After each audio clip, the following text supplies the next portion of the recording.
জানাচ্ছে ডক্টর দিলারা। তত্ত্বাবধায়ক সরকার ফিরিয়ে আনার দায়িত্ব কি ডক্টর মোহাম্মদ ইউনূস নিতে পারেন কিনা?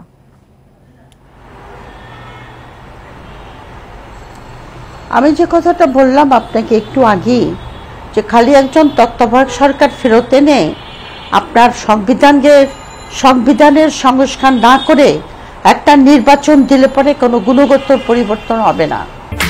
ফ্যালকন অ্যালুমিনিয়াম, নির্ভরতার প্রতীক। যেটা আপনার ছাত্র জনতা যেটা চাচ্ছে এবং আমরাও যেটা চাচ্ছি, যে বাংলাদেশে এমন একটা সরকার আসবে যে সরকার আপনার প্রকৃতপক্ষে আপনার জনগণের সরকার হবে এবং সেই সরকার আপনার স্বৈরাচারী হয়ে উঠতে পারবে না। সুতরাং এখানে আপনার খালি এক তত্ত্বাবধায়ক সরকার ফিরে এনে একটা ইলেকশন করলেই সমস্যার সমাধান হবে না।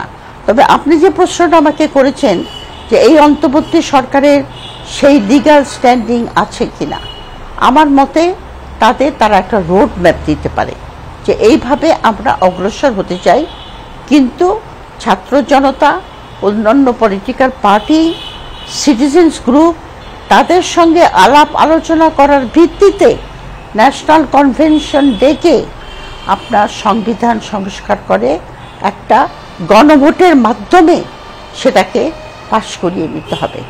তবে আমরা বুঝব যে হ্যাঁ, একটা গুণগত পরিবর্তনের দিকে আমরা যাচ্ছি। খালি এক তত্ত্বাবধায়ক সরকার এনে একটা ইলেকশন করলাম, তাতে আমাদের এই যে অভ্যুত্থান হয়েছে বা বিপ্লব হয়েছে গোড়া থেকে পরিবর্তনটা হতে হবে।